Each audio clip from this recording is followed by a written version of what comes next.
Good afternoon, everybody. Welcome back. Hope you had a nice break. Today we're going to be talking about section 3 in the textbook, cell transport. By the end of this lesson, you should be able to do these two things, and you should know all these key terms. So if you want, take a screenshot so you have them for the end. All right, so when we're talking about cell transport, right, we need to talk about why cells actually have to transport things in the first place. And if you think about it, right, cells are the smallest unit of a living thing, and they need to be able to move substances in and out of a cell in order to survive, right? So some things that are come into a cell are going to be different foods, resources, nutrients.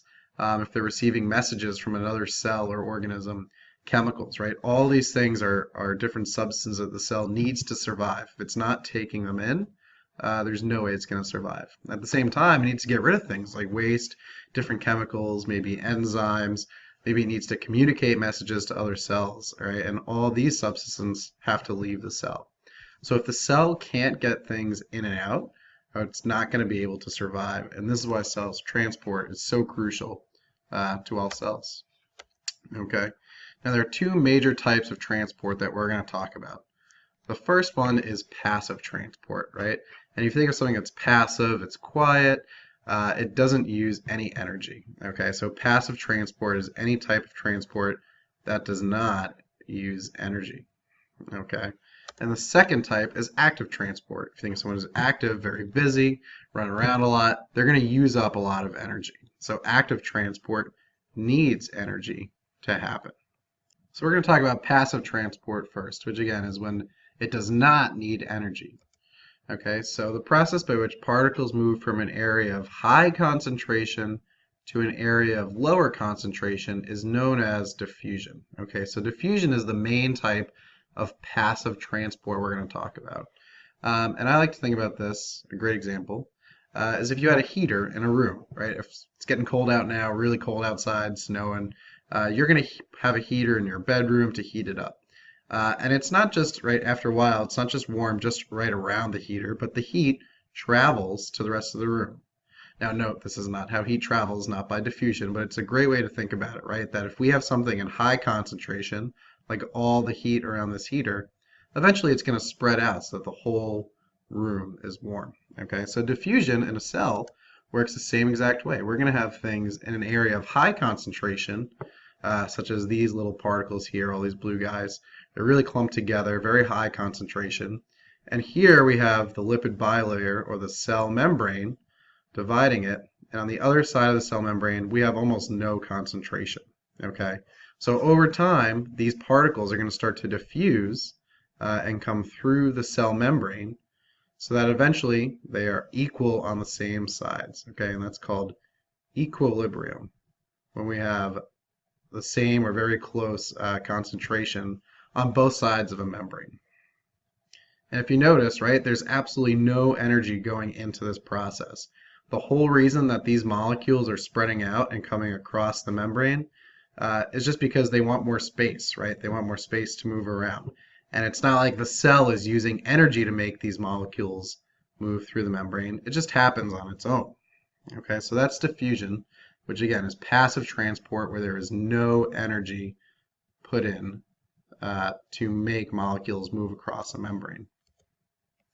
Okay, now sometimes diffusion doesn't just happen on its own. We could also have facilitated diffusion. Okay, so facilitated diffusion is when a molecule cannot diffuse through the cell membrane on its own, so it needs a little bit of help. Okay, and facilitated diffusion happens when there are proteins in the cell membrane. Okay, and these proteins are usually called channel proteins because they create a channel allowing molecules to flow back and forth across the cell membrane. All right, and this doesn't happen for every type of diffusion. Some things that diffuse on their own are like oxygen, carbon dioxide. They can get through the cell membrane no problem. All right, but other molecules such as water, right, which is a polar molecule, can't just go through the cell membrane because of its polarity. So it needs to go through a channel, okay?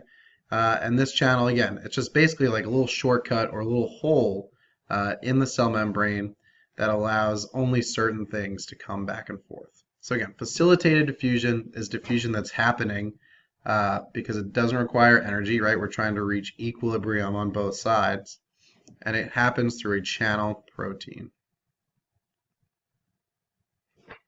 Now again, our favorite example of facilitated diffusion is called osmosis, all right?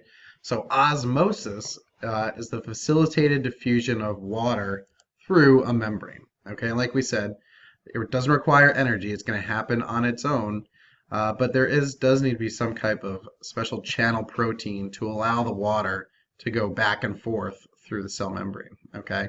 And the channel protein in most cell membranes that allow water to travel back and forth is called an aquaporin. All right, so an aquaporin is the channel protein that allows water to flow back and forth and allows osmosis to happen. Okay, and this is a crucial process for life, right? If we can't have water coming in and out of cells, we're not going to be able to do the chemical reactions we need to survive, and there really would be no life on Earth. So if osmosis didn't happen, if passive transport and diffusion, facilitated diffusion didn't happen, we wouldn't have life. Now this brings us to our second type of transport, which is active transport. And again, we said active transport requires energy. Okay. Now active transport is when a cell has to move something against a concentration gradient. Okay, so it's not going to happen on its own like it does in passive transport. Okay. Now a concentration gradient is when we have molecules that are going to want to travel in one area, right? Just like we said in diffusion, they go from high concentration to low concentration. So if we look at this picture here, right, there's a very high concentration of molecules over here. So they're going to want to diffuse across the cell membrane to spread out and get as far away from each other as we can. So this is called a concentration gradient, right? The way that molecules are going to want to flow.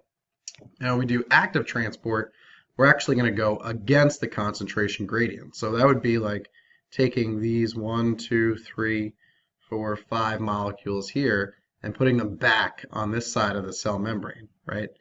That's not going to happen naturally because naturally everything wants to go to the right.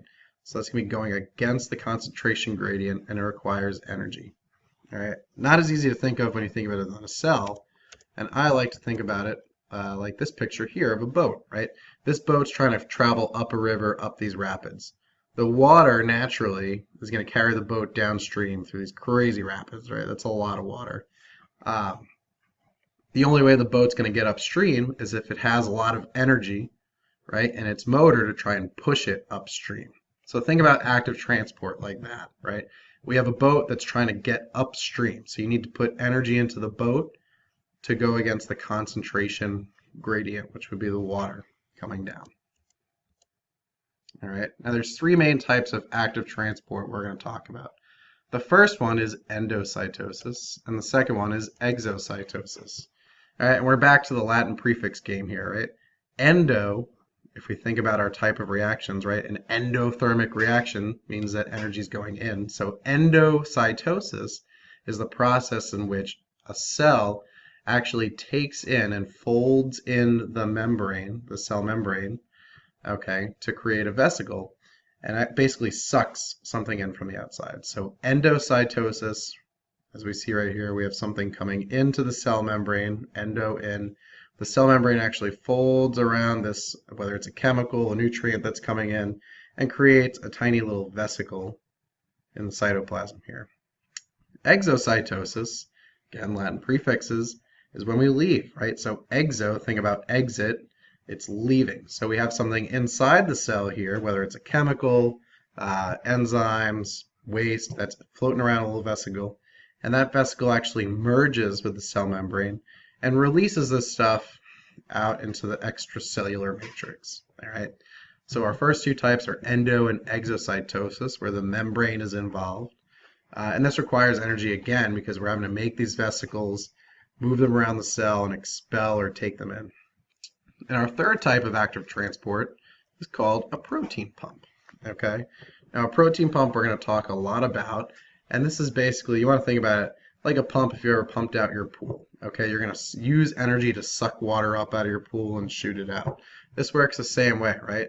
Here we have our concentration gradient again, right? Concentration gradient, because we have, for example, these protons out here and only one proton in here, right? So naturally, if this were passive transport or diffusion, these protons would want to flow this way, so they would be nice and even, equilibrium on both sides. But that's not going to happen, right? Because we're talking about active transport. So we have to go against that flow, against that concentration gradient, put energy, or ATP, into this pump, which is going to shoot the proton back out. All right, and protein pumps aren't just for protons. They work with all types of chemicals on a cell membrane. But again, the way it works is that it takes energy and it actually pumps whatever you're moving, such as protons, against the concentration gradient. All right, so that's it for this lesson, kids. It was quite a bit, so I would definitely go back and watch one more time. Review it, make sure you know the vocab. If you have any questions, you can always email me or tweet at me. And hope you guys enjoyed it. And let me know if you have any questions. All right, see you tomorrow. Peace.